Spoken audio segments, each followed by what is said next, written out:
ग्रंथराज श्रीमद् भागवतम, पहला स्कंद, अध्याय संख्या 10, श्लोक संख्या 16। प्रसादासिखरारूढः कुरु नार्योदितक्षयः ववृषे कुसुमे कृष्णं प्रेम व्रीडास्मिते क्षणः। प्रासादशिखरारूढा कुरु नार्योदितक्षया ववृषः कुसुमे कृष्णं प्रेम वीणास्मिते क्षणा। प्रसादशिखरारूढा कुरुनार्योदिद्रक्षया ववृषः कुसुमे कृष्णा प्रेम वीणास्मते क्षणा। हरि बोल। रिपीट कीजिए। हरे कृष्ण गुरु जी। प्रसादाशिखरारूढा कुरुनार्योदिदीक्षया वृषकुसुमे कृष्ण प्रेम वीणास्मिते क्षणा। हरि बोल। और कोई?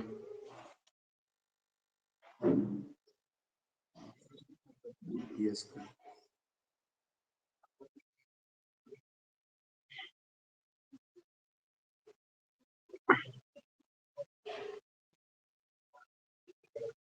हरि बोल। और कोई भक्त?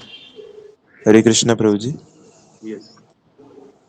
प्रसाद शिखरारूढा कुरुणायोदिदृक्षया वृषेषु कुसुमे कृष्णं प्रेम व्रीडास्मते क्षणा। हरि हरि। हरे कृष्ण प्रभु जी। प्रसाद शिखरारूढाः कुरुनारदिदक्षयाः ववृष कुसुमे कृष्णं प्रेमवेदसमे तृष्णः। हरि हरि। ओके।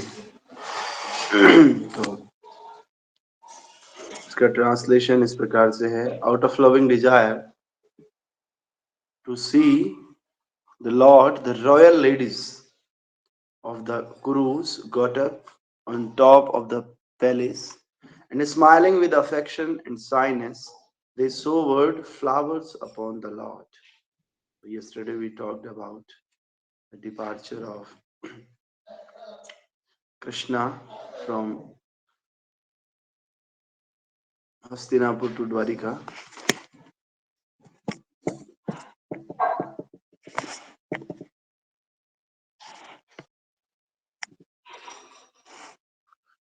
तो हमने देखा था जब भगवान हस्तिनापुर से निकल रहे हैं रथ में, तो विभिन्न प्रकार के ढोल, मृदंग, नगाड़े, धुंदरी, दुंदुभी और अनेक प्रकार की बंसियां, वीणा, गोमुख और भेरिया, ये सब एक साथ बजने लग गए थे। और भगवान को देखने के लिए कुछ ऐसी स्त्रियां थी, राजवंश की स्त्रियां, वो राजमहल की छत पर चढ़ गई थी। और छत पर चढ़ के बाद स्नेह और लज्जा से वो हंसती हुई भगवान पे फूलों की बारिश कर रही थी। दे सोवर्ड फ्लावर्स अपॉन द लॉर्ड। कल हमने देखा था लज्जा स्त्रियों का एक विशिष्ट सौंदर्य है, और स्त्री के अंदर लज्जा होना ही उसको सम्मान का कारण है। जिस स्त्री के अंदर जितनी लज्जा होगी उसको पुरुषों से उतना आदर मिलता है, ऐसा प्रभुपाद जी कह रहे हैं। और हमने ये भी देखा था कि जो ये पर्दा करने की प्रथा है, स्त्रियों के लज्जा की प्रथा है, ये आज से नहीं बल्कि महाभारत के काल से चली आ रही है। महाभारत का काल यानी कि 5000 वर्ष से भी अधिक पहले से ये प्रथा चली आ रही है। तो इसीलिए हमें प्रभुपाद कह रहे हैं कि स्त्रियां कैसी भी हों, लज्जा स्त्रियों का वरदान है, भगवान का, प्रकृति का वरदान है लज्जा। और लज्जा से स्त्रियों की सुंदरता में भी वृद्धि होती है और प्रतिष्ठा में भी वृद्धि होती है। भले ही वो उच्च कुल की हो या कम सुंदर की हो, या ज्यादा सुंदर हो या उच्च कुल की ना हो, कैसी भी स्थिति में लड़कियां हो, अगर लज्जा है तो लज्जा स्त्रियों का सौंदर्य बढ़ाती है, लज्जा स्त्रियों की प्रतिष्ठा बढ़ाती है। और प्रभुपाद कह रहे हैं हमें इसका निजी अनुभव है। एक मेहतरानी स्त्रियोचित लज्जा के कारण अनेक भद्र पुरुषों से सम्मान प्राप्त करती है, और सड़क पर घूमने वाली अर्धनग्न स्त्रियों का कोई सम्मान नहीं करता, लेकिन एक लज्जाशील मेहतरानी सबसे सम्मान पाती है। तो प्रभुपाद जी इनडायरेक्टली आजकल जो छोटे कपड़े पहन करके सड़क पर चलते हैं उसकी बात कर रहे हैं कि उतना सम्मान नहीं दे पाते लोग, लेकिन एक लज्जाशील स्त्री उस सम्मान को पाती है। तो आगे प्रभुपाद जी कह रहे हैं, मानव सभ्यता मनुष्य को माया के चंगुल से छुटाने में सहायक बनाने के लिए, जैसा कि भारत के ऋषि मुनियों की संकल्पना थी। ये तो हमने कर लिया था, ये वाला कल कर लिया हमने ये सब, तो आज फिर भी यही दिखा रहे। ये तो हमने कल कर दिया था श्लोका से। और कल हमने देखा था कि मनुष्य जो है, पुरुष मक्खन के समान है, घी के समान है, और स्त्री अग्नि के समान है। जब दोनों एक साथ रहेंगे तो मक्खन का पिघलना आवश्यक है, और मक्खन केवल तभी पिघलाना चाहिए जब बहुत ही ज्यादा आवश्यकता हो। आवश्यकता पड़ने पर ही स्त्री पुरुष को एक दूसरे से बात करनी चाहिए, अदरवाइज अननेसेसरली एक दूसरे से बात नहीं करनी चाहिए।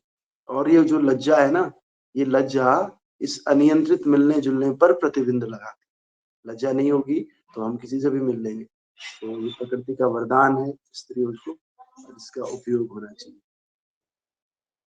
सीतात पत्रम जग्राह मुक्तादाम विभूषितम रत्नदंडम गुणाकेशम प्रिया प्रियतमस्यः। उस समय महान योद्धा और निंद्रा को जीतने वाले अर्जुन ने, जो परम प्रिय भगवान का घनिष्ठ मित्र था, एक छाता ले लिया जिसका हत्था रत्नों का था और जिसमें मोतियों की झालर लगी हुई। तो उस समय अर्जुन ने क्या कर दिया, एक छाता ले लिया, और इसका हत्था किससे बना हुआ था, रत्नों से बना हुआ था, और इसमें मोतियों की झालर भी लगी। तो तात्पर्य में प्रभुपाद जी कह रहे हैं, विलासपूर्ण राजसी उत्सवों में सोना, रत्न, मोती और मूल्यवान पत्थरों का प्रयोग होता है। ये सब प्रकृति के उपहार हैं और भगवान के आदेश से पर्वत समुद्र द्वारा उत्पन्न किए जाते हैं, और तब वे उत्पन्न होते हैं जब मनुष्य आवश्यकता के नाम पर व्यर्थ वस्तुओं के निर्माण में अपना अमूल्य समय नष्ट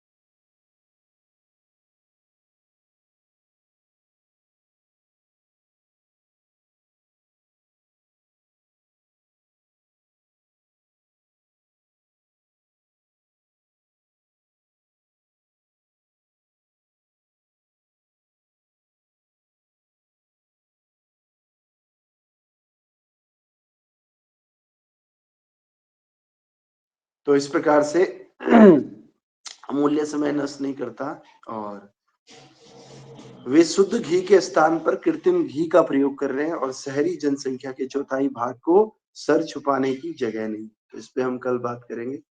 संसार दावान ललित लोका प्राणाय कारुण्य घना घना